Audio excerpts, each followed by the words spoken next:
Welcome, everyone, to Be Heard Talk, an award winning talk show that adds a taste of trap music, a side of Shakur, and spice to unflavored news. Each and every Sunday, we discuss race, politics, and culture from an unapologetic Black millennial perspective, and we give you the opportunity to be heard. So leave your comments on Facebook, Twitter, YouTube, and LinkedIn, and we will read them throughout our show. We also want to give a special shout out and thanks to Black Enterprise, our official media sponsor for the 2020 election season. My name is Selena Hill, and I'm the digital editor at Black Enterprise and the founder of Be Heard Talk. And today I'm super excited to be here with you all because later on we have with us Alicia Garza. She is one of the founders of the Black Lives Matter movement, and she's going to be speaking to us about her new book, The Purpose of Power. But for now, let me kick things off by introducing my co-host, starting with Stanley Fritz. Hey, Stanley. Hey, Selena, what's going on? Happy Sunday. Happy Sunday. Thank you. For those of you who don't know me, my name is Stanley Fritz. You can find me on Twitter, Instagram, and pretty much everywhere else as Stan Fritz. I'm your favorite engineers on the PC ones and twos. I'm also a co-founder of Let's Not Be Trash website, where we talk about patriarchy, sexism, sex, and race. For my day job, I'm the New York State political director at Citizen Action of New York, so I do too much stuff. But I'm hyped for this conversation today. We also have with us Tammy David, our third co-host here on Be Heard Talk. How's it going, Tammy? Hey, Selena. Hey, Stanley. Thanks for letting us use your house last night, Stanley, for Lovecraft Country, which is now officially our fave. We love a sci-fi king. Go on, sir. For those of y'all who don't know me, my name is Tammy David, and I am the newest and sometimes problematic co-host here on Be Heard Talk. Actually, today, I would like to take a small break from talking crap and my piss-poor attitude towards liberals for an exciting announcement. I want to let you all know, drum roll, that I will indeed be voting for Joe Biden in the 2020 election on the Working Families Party line here in New York. So essentially, through this whole election, I've pledged to vote third party because I have had a difficult time siding with Democrats while they continue to disappoint us, especially locally. And I know a lot of people have been frustrated with me because I understand the implications of this election, yet I am making a moral choice that some people claimed hurt others. But this election year, I have the unique ability to both make a statement on the importance of third parties and participate in the mainstream wave to protect the future of our country. Here in New York, the Working Families Party is in danger. Unlike other progressive groups like DSA and Justice Democrats, it has the power to run candidates on their ballot line. They've always used this to push progressive candidates and platforms. And this year, they're using New York State's allowance for candidates to run on multiple ballot lines and are endorsing Joe Biden and Kamala Harris for presidency. Now, what this essentially does is pressure Democrats towards progressive policies like the ones that Working Family Parties endorses, while not taking votes from the only candidate that can numerically defeat Donald Trump. This year, the party is in danger thanks to a new law raising the qualification threshold. So basically, the Working Family Party needs 200,000 votes in New York or it will lose its ballot line. So it's some of my favorite progressives like AOC, Tiffany Caban, and even Stanley Fritz here on this show who have called on us to both save American future as well as New York progressive future. How can I not? So I believe my voice and my vote is worth fighting for the Working Families Party, and I think yours should too. So if you're already voting for Joe Biden and Kamala Harris, consider joining me on the Working Families Party line and help us fight for unions, community organizing, and an alternative to the crappy two-party system. Now, after I want to ask y'all, how do you feel? You finally wore me out. Welcome to the party, Tammy. If you guys are new here on Be Heard Talk, Let me just let you know that Tammy has been very vocal, outspoken against Joe Biden. And don't get me wrong, I critique him as well and have been critical of his past record as well, and even some of the policies now on his platform. But Tammy was like, I am not voting for Joe Biden. I am, so to hear that you're not, okay, yes, we get it. It's a vote against Trump. So we 100% understand that. But to vote for the vote on the Working Families Party line is so crucial. It's so important for progressive issues because, like you said, this party really represents our interests, and they've been doing the hard work for years. No, yeah, shout out to you, Tammy. I appreciate that you're going to be doing that because now you get to do some harm reduction and voting out Trump while also some power building and supporting the Working Families Party in New York State. And the Working Families Party is very important. So I'm happy you're down on that train too. I will also be voting for Biden and Kamala on the Working Families Party line. Word. I appreciate growing within this realm. And I also appreciate all of our viewers and our listeners who have taken the time, like Bianca, to DM us and really have conversations with me about sort of the future and what we can do in a blue state, regardless of how we feel on a whole. Anyway, that all being said, finally, it's time for the news roundup, which is the part of the show where you get next week's tea for your dry and over-memed group chats. This week, we're talking about the Black Lives Matter movement popping off in the motherland. We're talking about racism in fashion. And finally, we're wondering, do Black women set the bar unusually high, or are Black men really this disappointing? For more information on any of these stories and to suggest what we should talk about next week, follow and DM us at Be Heard Talk across all social platforms. First, let's break down what's going on in Nigeria so we don't all look dumb next week when it once again covers the Wall Street Journal. What started as a grassroots movement to end police brutality in Africa's most populous country has become a global phenomenon. #end SARS. In the wake of Black Lives Matter all around the globe, Nigerian citizens are calling out police brutality in their own backyard, targeting the SARS police unit, aka the Special Anti-Robbery Squad. SARS unit officers are accused of extortion, torture, rape, and murder. And while the government has promised to disband SARS, protesters faced with weeks of police brutality have now brought in demands.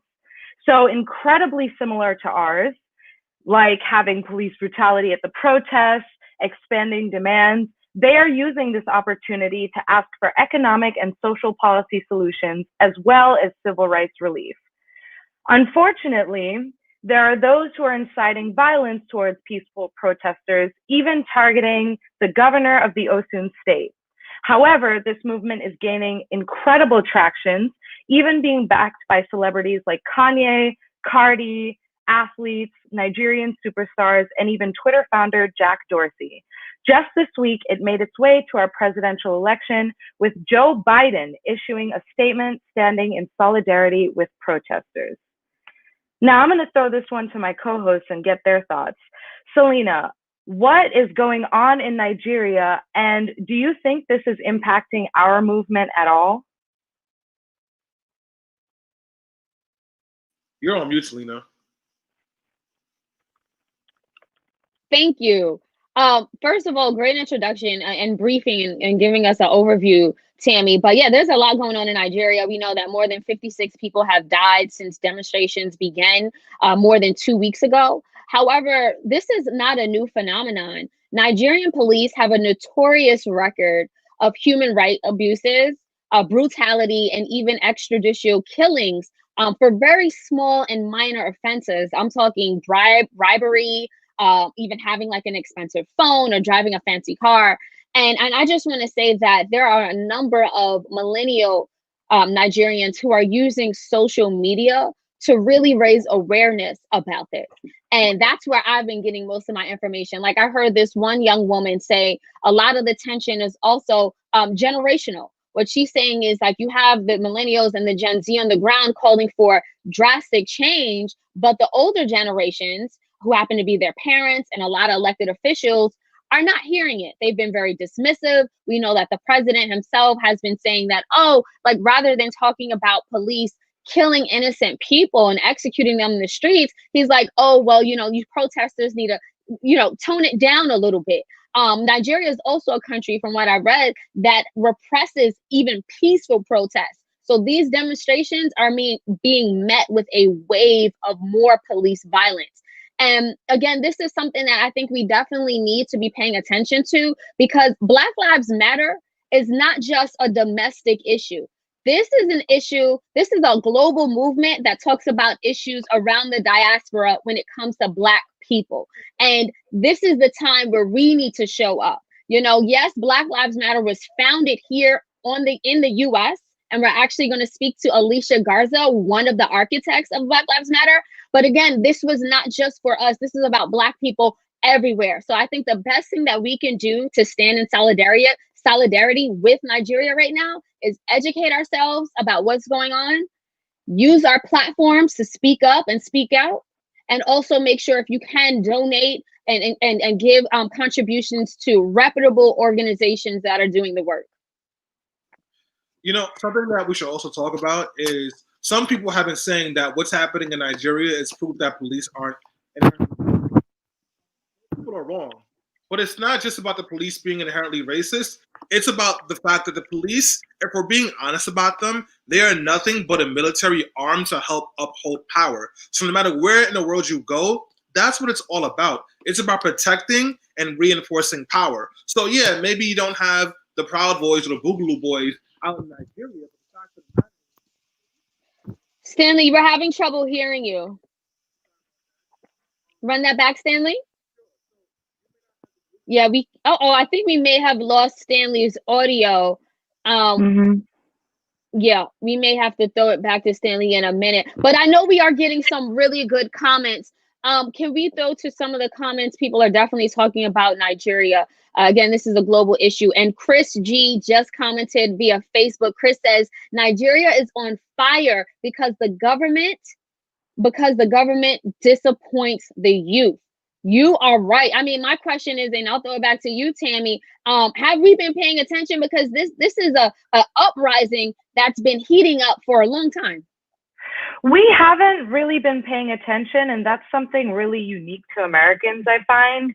We're sort of in our own bubble, and we don't pay attention to what's happening internationally. But I will say that this is not a unique phenomenon. And again, I have to call it back to a similarity that the diasporas are having across the board.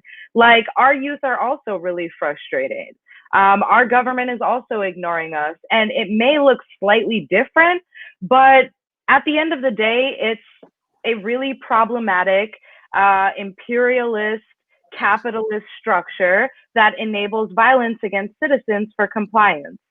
Yeah, and we can't forget that the police, once again, are part of a military-industrial complex that is not meant to keep people safe. It is meant to protect property and protect the rights and the interests of those who are in power. And what we really need to be doing with each other, not just in the US, but in Nigeria and in the entire diaspora, is have a conversation about what safety actually looks like. Because if we keep on relying on this iteration of safety, the police will always have heart to go after people. And when they go after people, they almost always go after Black people, brown people, and poor people. Honestly, that's the truth. So I really feel like standing in solidarity means taking a hard look at ourselves and things outside of our bubbles and continuing to do the work to educate on these systems and to think about alternatives to this safety system that we call the police state. Speaking of safety and the lack of safety on the internet, we have another edition of 2020 Rotting People's Brains, with Black folks lusting after Medea, of all things. So October 21st, this past Wednesday, will go down in history as the day that Black Twitter and inappropriately horny Twitter finally collided. A lot of us good, decent church folk were clutching our pearls when Twitter named its newest sex icon, Tyler Perry, while many of us were, quote, lusting after him, who I guess is arguably a decent hottie. One unabashedly kinky user brought up Medea. commenting on what's underneath Medea's dress, and another fantasizing about what he sounds like, during. So the only question this story leaves me with is why? Stanley, I'm going to throw this to you because I know you have strong, possibly sexual feelings about Tyler Perry. Do you think Medea is hot? Is it problematic that we're laughing at this right now? I have zero sexual desires for Tyler Perry or Medea. No, thank you. I just think that we need to find a cure to COVID, and I am going to go in the kitchen and look for a cure myself, because when you're in the house for that long, you start to get desperate. The next person they were lusting after was Kenya Barris. Somebody said that they wanted Medea to clap their cheeks to the hilarious. People are lonely. They need communication, and this is what COVID is doing to us. Okay, Selena, you love Tyler Perry. Do you think he's hot? First of all, I understand the thirst. Okay, Tyler Perry was just introduced to the Billionaires Club. Okay, and Jay-Z has a very famous line. He raps, and I quote, "Ain't no such thing as an ugly billionaire. I'm cute." Look, enough said. Tyler Perry owns the biggest studio, I believe, in the nation. He is an entertainment mogul. He's funny. He's charming. He's over 6 feet, and he's been working out. Tyler looks good. Look, I'm here for it, ladies. Whoever wants, let Tyler, look, I'm here for it. Let Tyler get love. Let Tyler get love. Let Tyler get love. You, money is not a physical feature, Selena. Yes, it is. No, excuse me? You are canceling every single gold digger in the world, and I will not stand for that slander. Money is sexy, for real. Look, and I don't shame people for their preference. I don't even want to use the term gold digger, but I just want to say Jay-Z said it first. Tyler, it just makes sense. I wouldn't hate Stan. Look, just because you're nowhere near the club doesn't mean you need to hate. Jay-Z said, "I'm a billionaire, I'm cute." So y'all co-signing this, huh? Okay, I'm saying I understand. Scratch the money part. He's literally 6 foot, dark skin, well greased, beard always on fleek. How is he not hot? I feel like objectively we have to give him that. He's been working out. He got the abs on deck. If he was making $30,000 a year, y'all would not be having this conversation. So we are getting some comments. We are getting some love for Tyler Perry, actually. Yes. Donnie Harold Harris says via LinkedIn, "I love Tyler Perry. We are here for it as well." And Tia Mari Whitted also commented on Facebook. They said, "They do say I'm not ugly, I'm just broke, LOL." So look, I'll say I don't shame people for their sexual preference and what attracts them at all. I get it. It's COVID. We've been locked in. Is what it is. Well, I'm ready to shame another Black man for his money preferences. Okay, and that's, if we're going to give Tyler Perry love, we're going to be giving 50 Cent some hate on this show today, because it isn't enough that we are essentially carrying our movement and begging for icons like Tyler Perry to get the recognition they deserve, yet Black men continue to be questionable in their allegiance to us and the work that we're doing. So 50 Cent has reconfirmed his support for Donald Trump. Yes, collective gasp, collective gasp. After saying he, quote, doesn't want to be 20 Cent, 50 Cent threatened to leave the country if Trump loses the election.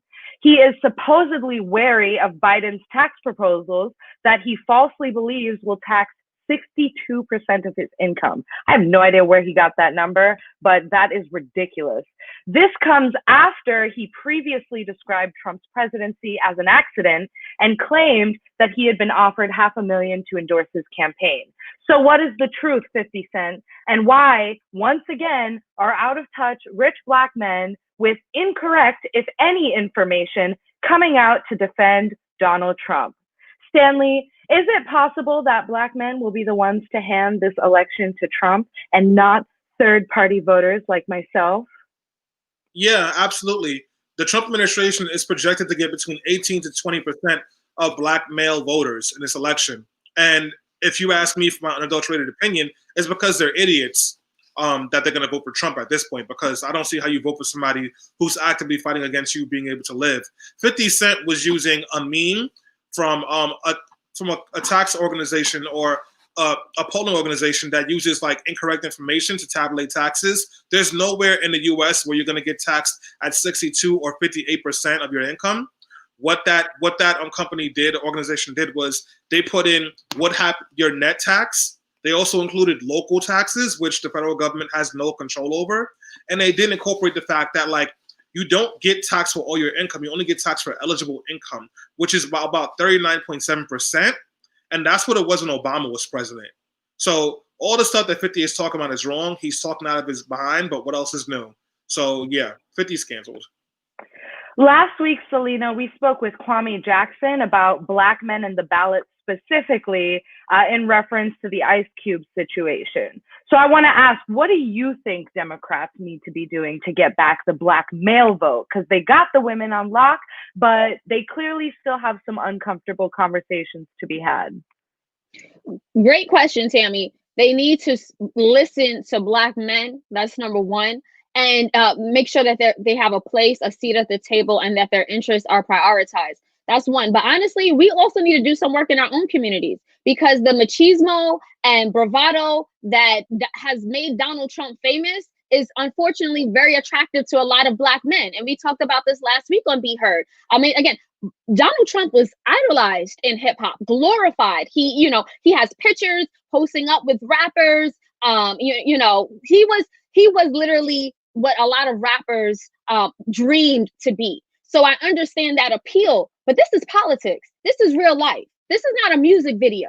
And if we don't show up and get this man out of office, he's going to continue to jeopardize our communities. White terrorists are going to continue to terrorize our communities. We're actually going to talk about that a little later. We look at white supremacist groups, and their attacks have gone up under the Trump administration. This man is not healthy for us. Not only our community, but the entire world. He's anti-climate change. He called COVID a hoax. It's just, look, the list goes on and on. He has used his words and his rhetoric to hurt our country for years, and it's time to get him out. Great point about how it encourages white nationalism. I think 50 Cent endorsing Trump and like continuing this cycle also means that it's going to be hard to get covert racism out. We still experience a lot of racism in the workplace and in fashion and in music. And I can't believe that someone who has overcome a lot of these barriers would then co-sign someone who actively works to keep those in place just for fear, incorrect fear, by the way, of losing his money. But I guess that's just how it goes. And what we on this show tend to do is to roast and then educate.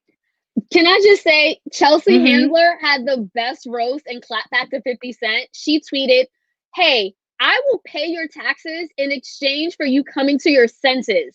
Happily. Black Lives Matter. That's you. Remember?" There you go. Dang. Chelsea Handler clapped back. I did not expect that. She will be getting a gift basket from me.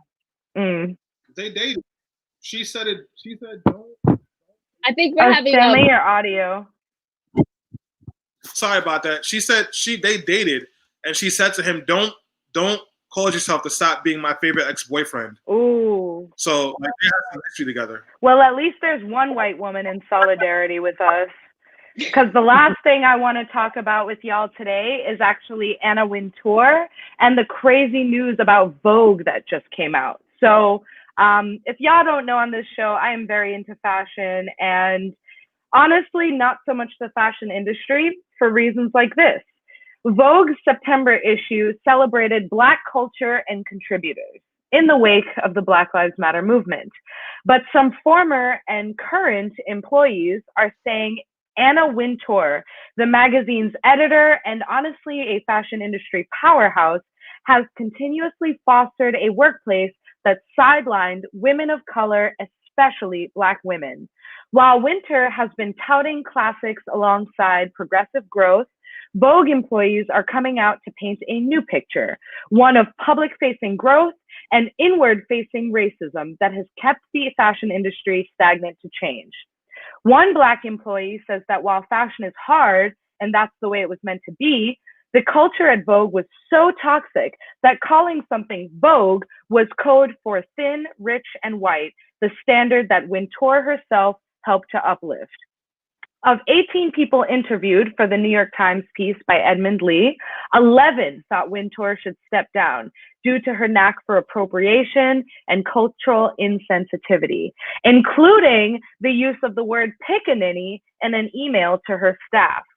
While AW has made a statement to acknowledge her mistake, she is already being criticized by colleagues for ingenuity and the use of white privilege to escape her colonizing behavior. So I want to throw this to y'all and ask you if you think there's any hope. Because on one hand, we have Chelsea Handler, who is standing up to even our own people acting foolish. And on the other, you have someone who's kind of faking it to make it and then being really bad on the sidelines.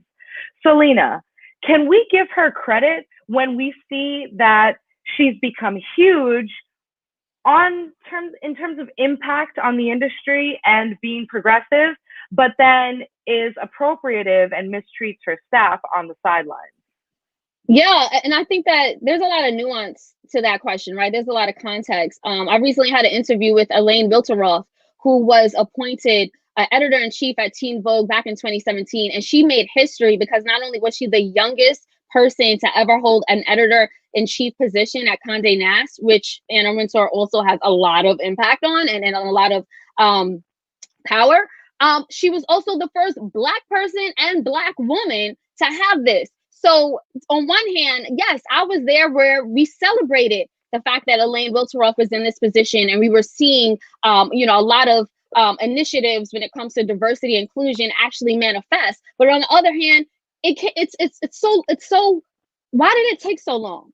And I think that's the argument people are making. Like, okay, yes, Anna Wintour has push for these DE&I initiatives, and we've seen some changes. I have seen changes, but first of all, it took too long. And like you said, a lot of it goes back to these implicit biases that people have that they don't even know. So Anna Wintour is being accused of fostering this a toxic racist work environment. And to me, that speaks to how dangerous white supremacy is. It's pervasive. And a lot of times people are operating under these veils and they don't even know how dangerous it is. Sometimes they do know. Like, honestly, Anna Wintour should have known not to use the term pickaninny. That I'm not going to give her any slack about. But other things, when you're operating and from a purely white lens, and the entire world has been centered around you and glorifies you, it's hard to see anything outside of it. And it really goes back to the education. We have to really educate people, starting with children, about white supremacy, racism, and in our history, so that we can finally overcome it.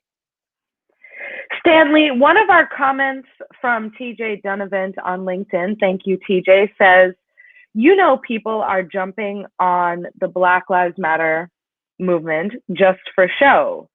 Do you think she's one of those people?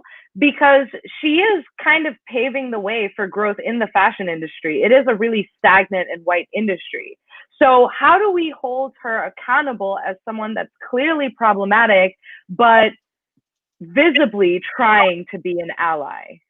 Just real quick, white people weaponize allyship all the time because it works in their favor. And you can weaponize allyship or even try to be an ally by still doing problematic white things. Those things actually do happen. And I think the way that we can hold her accountable is to actually hold her accountable. Remove her from her position. Explain why she's removed from the position. Then give her a chance to make up for the pain that she's caused. But only if she's willing to make up for the pain that she's caused, because she has caused damage. Even those of us who are the best of allies can fall short. I don't think she's a real ally, though. That's just my point of view. Well, we're getting a lot of comments about allyship and changed behavior. Keep that same energy, y'all, because it's time for our main segment. And I'm very curious to see what Alicia Garza has to say about the movement and how it gets commodified, possibly. Thank you so much for that, Tammy. So I will take the lead over here. So I'm hyped. Selena is usually the one that kind of anchors the shows when we have these main conversations, but I'm doing it today. So bear with me. So I am very excited about the guest that we are going to be having on the show today. Her name is Alicia Garza. So for those of you who do not know, Alicia is a co-founder of Black Lives Matter, a longtime organizer and activist in the work, someone who has done this work on multiple levels, and now has put out a book. And this book For those of you who have not read it, I have. It is an amazing read, very easy and quick to get through with so many gems. It's called The Purpose of Power: How We Come Together When We Fall Apart. And some folks have described the book as like an essential guide to building transformative movements to address the changes of our time. And other folks who even said that it's the new age rules for radicals. For those of you who are not all into the activism space, Rules for Radicals is a book that was written by Saul Alinsky. He was an organizer in the 40s, 50s, and 60s. And it was his last book that came out. And it was a pragmatic way to think about organizing and building power in the current movement moment. Anyone who has done some organizing work has either been given this book, recommended this book, or heard this book. But in the last couple of years, people have been saying that the philosophies in the book don't necessarily make sense. They don't make sense for Black liberation organizing, and they don't make sense for overall movement organizing in general. So Alicia's book comes at a very interesting time where folks might actually have the ability to use that as a new blueprint. So I'm very happy to have her on the show today. It's going to be a great conversation, and we're really going to be able to cover a lot of things. So real quick, I just want to make sure she's on with us now. Alicia, are you there? I'm here. Hi. Hi, Alicia. Oh my God, yes. So good to have you. So good to be here. Thank you for having me. Y'all are going in. That's how we do, you know. As it should be, as it should be. So just real quick, before we get into the conversation, I just got to say, you won't know this, obviously. 5 years ago, you spoke at Justice Works for Citizen Action of New York. Yes. And I was there as a visitor. And when you finished your speech, everyone was crying. And I said to myself, I want to work at a place where people like her can come and be in leadership and speak. And then I got a job there, and I'm still there now as a political director. So thank you to you for like inspiring me to like try to work in that space and create in that space. But you know, you've got this book out. I had a chance to read it. I sped through it in a day and a half. I was up to like 3 a.m, like really getting through to it. Like dog earring stuff, underlining things. And I know what I've taken away from the book, but what do you want people to take away from this when they've read the book to completion?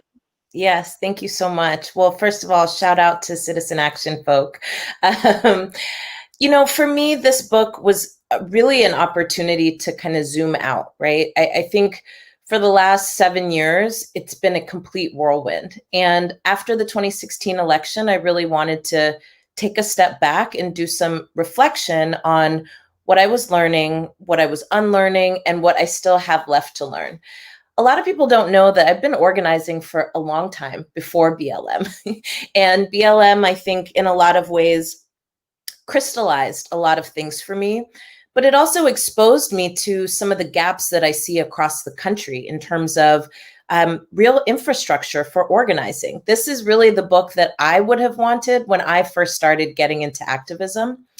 The other thing I really wanted to do with this book, honestly, is to start to tell our own stories. I mean, here's the thing. Everybody has been talking about BLM. There's tons of books about BLM, but it's like things get written about you without you, and it loses some of its texture, right? So what I really wanted to do was to take a step back and tell our own story about what BLM is, but it's actually not really a BLM book. It's a book about organizing. It's a book about movement building. And my hope with this book, quite frankly, was that we would be able to demystify what change work looks like. So many people see everything that happens on social media, and they confuse that with organizing. And then, of course, the most visible part of movements that folks see is protests. And protests are important, but there's all this work that happens before and all this work that happens after that a lot of people don't get access to. So I wanted to show what that looked like. It's a different question for you, but I'm going to do a bit of an audible real quick, because I know one of the things in the work that I get a little uncomfortable with, especially when I'm speaking on platforms, is when folks call me an activist, or even sometimes when they call me an organizer, because I mean, I still do organizing work, but a lot of my work is advocacy. So it's organizing in a different space. Do you think there's a difference between activism and organizing? And if so, what is it? Yeah, I do. And this is such a good question. I mean, look, both are important. And I think often activism is people's entry point to organizing. Some people don't get there, and that's okay. But I see activism as really the individual work that you do to help create change. So activism can be going to a protest. Activism can be sending a letter to your elected officials. But organizing is actually the process of bringing people together to achieve a goal, to achieve a common goal. And so it involves building relationships. It involves helping people understand why the things that are happening to us, who's responsible.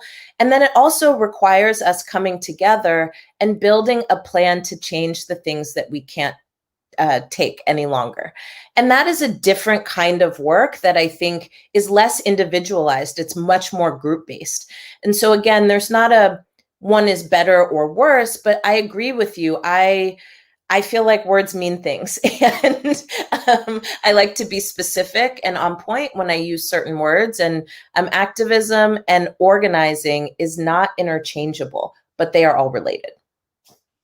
Thank you so much for that. Thank you. So, Selena, when I give you a hard time sometimes, that's why. But Don't so this sounds like an A and B conversation. Yes, I like the listening. That's my sister right there. But one of the things you talked about in your book, when you said like to win and build power, you need organizing and organizations. But you also talked about the work that you've done has always been in multiracial organizations. So my organization is the same thing as multiracial, but that's complicated in lots of ways, and so much so that a lot of people have started to feel like, at least like Black folks are like moving into organizations that are about Black liberation, but only with Black organizing and Black centric ideology. What is the importance, if you think there is, for multiracial organizing in this work? Well, I think it's essential. And I do talk about this in the book, that I believe that what we need in terms of change in this country is actually to build a multiracial democracy. And essentially what that means is breaking the pattern of old white dudes running everything and making all the rules. I actually feel like we need our own folks in positions of power, and they can't just be in those positions. They have to also reflect and represent a different kind of vision for how we work together. At the same time, I talk in the book about some of the pitfalls of shallow multiracial organizing. And I also talk about the ways in which, for a lot of people, Black-only spaces is very threatening. And I've seen this over the last couple of years, and I tell a story in the book about being a part of a multiracial group. And it was right in the kind of beginning of the Black Lives Matter movement and everything kind of exploding across the world. And we were discussing some political education that we were going to do that week. And it seemed to me, it made sense for us to talk about Black people turning up all over the world. But this person felt like we were talking too much about Black people, and that essentially we needed to do this like one for one kind of thing. And that was their approach to multiracial organizing. And I don't believe in that approach. I actually think that we need to do two things. One, if we're going to have a multiracial democracy, our communities have to be organized. And the fact of the matter is, Black communities are deeply underorganized. We've been deeply underinvested in, and that is a big part of why we lack some of the power that we need to make the changes that we deserve. But the other thing is that because white supremacy functions the way that it does, we tell ourselves and each other stories about ourselves and each other that actually serve to deepen and widen the gaps and the wedges between us, as opposed to strengthen the relationships among us. And if we don't do that work together, but also inside of our own communities, what happens is that alliance, right, it's very weak. And especially under pressure, it will break easily. And we've seen this before, right? We see the ways in which this administration, for example, tries to use the issue of immigration as a wedge issue around Black people. But the thing is, Black folks are immigrants, right? Also, I mean, we are not a monolith. We come from everywhere. And, Black immigration has increased over the last 10 years in a way that I think should complicate the immigration conversation. But we don't tend to have that level of depth when we're talking about what is the basis of relationship between us. And so what gets in the way is the stories that other people tell about us that actually keep us from having strong bonds and being able to fight together. So I really wanted to make the point in this book that we have to take very seriously the task of relationship building, and that it can't be like college catalog style, right? Where you got one of each person. We're not actually doing the work to really interrogate what keeps us apart so that we can be stronger together. Thank you so much for that. I want to throw it to my co-host, Tammy. I know she has a great question for you. Yeah, so thank you for coming and sort of discussing how you think about power and strategy within organizing, because to me, as one of the most successful organizers that now I can say I personally know, a lot of what, you know, we as baby activists and baby organizers gain are your lessons on building coalitions. I do know that something that a lot of us are told to read, like Stanley hinted earlier, is a book called Rules for Radicals, which is something that, for those of you who don't know, has been a foundation of a lot of nonprofits and organizing for years. It is a book published in 1971 by Saul Alinsky that essentially creates these rules for what good strategy and good political organization look like. Now, some of the awesome I don't want to say critique because that's not the right word, but some of the praise that is coming out of this book is that it totally takes those rules and updates them and creates them for a new multiracial movement of people within 2020. So I wanted to ask you, do you feel at all that your book is similar to Rules for Radicals? Was it in any way influenced? And honestly, be honest, do you see it as a new blueprint like Rules for Radicals? Well, I will be honest and say, of course, I've read Rules for Radicals. And I think my biggest critique of it is that it doesn't engage the question of race in strategy or in organizing. And so essentially, Rules for Radicals does a lot to say things like meet people where they are, but it doesn't actually talk to you about how to challenge where people are at while also moving together in a common direction. And I think for me in this book, I wanted to not just demystify how organizing happens, but also make a case for why it is that we need to pay close attention to the issues of race and class and gender and all of the different ways in which the rules of this society have been rigged against our communities for a very long time, and that it serves a purpose. And I think what is hard about the Rules for Radicals tradition is that it assumes a level of neutrality that I don't think exists. Everything around us is organized by these systems that shape our lives. And so our organizing approach also has to take that into consideration. For me, I really wanted a compass for us to be able to follow to build the kind of movement that I think we deserve. And some of this was inspired, honestly, by all the questions that I get from people all the time about how to and what if and how do I navigate this. And I realized there's not a lot of literature or anything out there that really helps to break this down. For example, I have a whole chapter about identity politics. And you all know that identity politics as a term has been demonized and weaponized by the conservative movement. Not only do they call it like politically correct, but they also make this argument that it's dangerous because it divides people. Well, I take that on head on because I think that's BS. I mean, that's true in the sense that if you don't have to think about your identity anytime, then sure, you might see it as being threatening.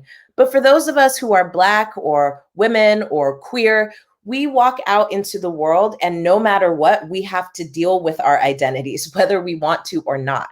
And so I take this question on, and I've even heard people in our movement disparage the notion of identity politics. Certainly there's a way in which identity politics, when not deeply understood, is not practiced correctly. But there are all these ways in which if we don't actually adopt and take on identity politics as our own, we stand to kind of repeat the same challenges that we've been facing forever. And I also challenge our movement to stop parroting right-wing talking points and thinking that we're original. We have to be really careful about the ways in which we sometimes knock down our own stuff, not realizing we're parroting a strategy and a set of talking points that actually weren't meant for us in the first place. Lisa, you are spitting bars right now. Honestly. That was 9 minutes. Just a couple of quick things. So one thing that Solinsky misses is that racial and gender analysis, because he doesn't understand what the feminist caucus of the Young Lords intrinsically understood, which is the personal is the political. You cannot separate. So I'm not a woman, obviously, but Selena, my sister, and Tammy, my sisters, they can't separate the fact that they're Black from their being women. That's right.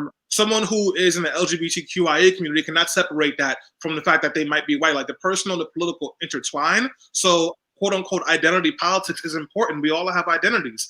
And whiteness and the construct of white supremacy, the whole purpose of it is to erase those identities in exchange for power. That's right. So it's really important for folks to understand that. But like when we're talking about these constructs of white supremacy and how people move into that space, another thing that white supremacy does is make people believe, or white people particularly, and white men believe, that they deserve to be in a space and speak up and be heard because that's it. But one of the things that we haven't had deep conversations about is the way that sometimes Black men, because of their cis maleness, also have that level of entitlement. And I'm editorializing a little bit here, but I want to switch it over and talk about some celebrity activism. So in your book, you say, like, you can't have a movement if there's no people behind you. And as you were saying that, you're reading this in a book, I was watching the Roland Martin interview with Ice Cube, where you came on, you legitimized all the work you've been doing and asked to work with him, and then he criticized the work and then said that nothing was happening. But now people are looking at him like a celebrity activist. You also mentioned DeRay Davis when you talked about celebrity activism. Can you just talk about that a little bit more, about what was missing with Cube and what we can't fall in love with when it comes to celebrity culture and the activist space? Yeah, I can. Well, I mean, I don't want to give a dissertation here, but part of what I was saying to Cube is that you can't have a movement if there's not people helping to push it forward. And I think where we agree is that for too long, both parties have really not given due diligence to the needs and concerns of Black communities. That's a fact. And that's where we agree. I think where we disagree is the conclusion that we come to. And his conclusion is that none of the work that has happened up until his contract with Black America is worth anything, has done anything. I think he also tied some of this stuff to like establishment politics. And I think, being generous, I think it just represents and reflects a real lack of knowledge about Black liberation movements, about this period of movement. And I feel sad that he is not aware that there are so many organizations and individuals who are working together and actually creating change. And some of the stuff I think that folks are doing are things that he would want to be a part of. I think what I also took issue with is that, ultimately I talked about the work I do at the Black Futures Lab and the Black to the Future Action Fund, where we've been moving a Black agenda, actually, since February, and 70,000 Black voters have signed on to that agenda and are using that agenda to make decisions up and down the ballot as we speak.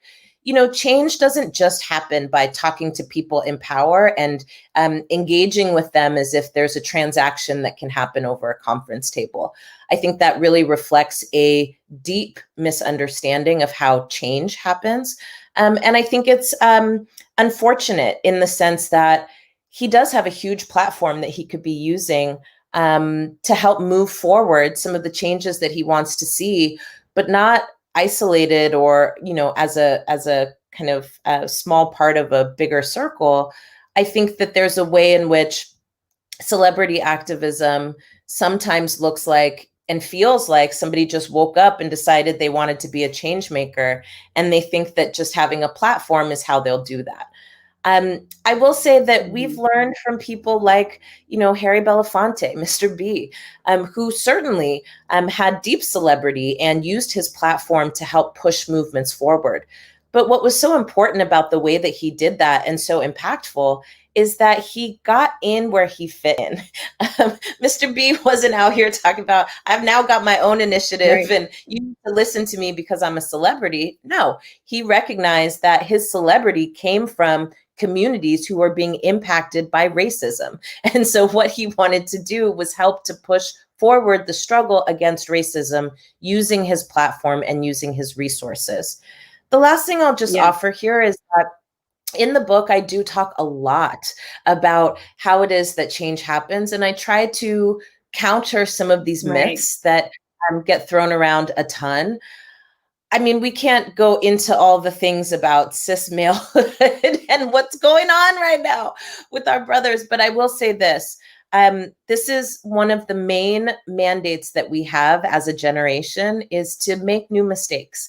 And I really look forward to working together to figuring out, you know, how do we address the underlying problem without throwing each other under the bus? And I think that's a new mistake and lesson that we need to learn in this period.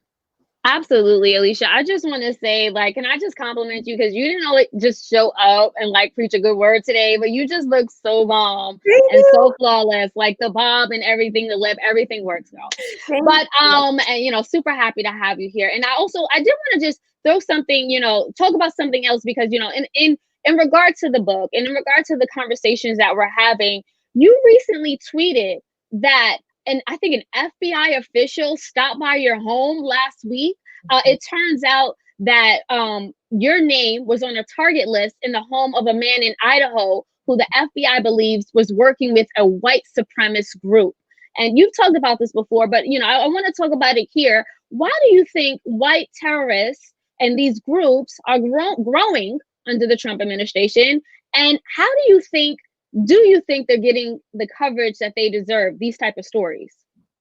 No, they're not getting the coverage that they deserve. And I've been saying this for months now. Ever since the George Floyd protests, there's been increased threats on my life, the life of my co-founders, and so many activists across the nation.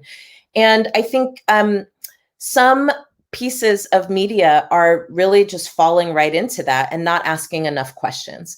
So I saw this week, for example, that, you know, in Minneapolis, where they started talking about BLM protesters rioting and looting, that actually what was happening was that there were right-wing agitators in those protests who were shooting at police stations and trying to blend in to create chaos. And actually, there were a few individuals this week who were arrested for doing that. And I think this trend of domestic terror is not getting enough coverage. I think that some of it has to do with like anti-Blackness, right? And people feel like every time Black folks turn up that there's going to be a broken window, or, you know, there's like an association with a level of militance that I think is stereotypical in a weird way. But the other piece of it is that, you know, we're no longer talking about the 17-year-old who brought an AK-47 to a protest in Kenosha, Wisconsin, and shot and killed 2 people. We are no longer talking about the fact that, you know, the weekend before the grand jury announced its decision in the Breonna Taylor case, that who emerged, right, were right-wing militias who were armed and were counter-protesting BLM protesters. And I think it's important for people to understand that this administration has given a license for racial terror to replace rules and laws. And frankly, that is very, very, very, very dangerous. My story is not unique. It is just an example of the ways in which this administration not only traffics in lies and misinformation and disinformation, but they also traffic in white nationalism and white supremacy. And that's not an academic term. I mean, literally, just a couple of weeks ago on the debate stage, the president told the Proud Boys to stand back and stand by. This past week in the presidential debates, he repeated a false trope about Black Lives Matter that is designed to amp people up and agitate them around this notion that BLM is rioting and looting, when actually what we found is that in 97% of Black Lives Matter protests, there's no rioting, there's no looting, there's no violence. But in that 3% where it is, it's because there are people who are not a part of the protests who are showing up to those protests armed. And those are the cases that we see. Vice News reported on this just a few weeks ago.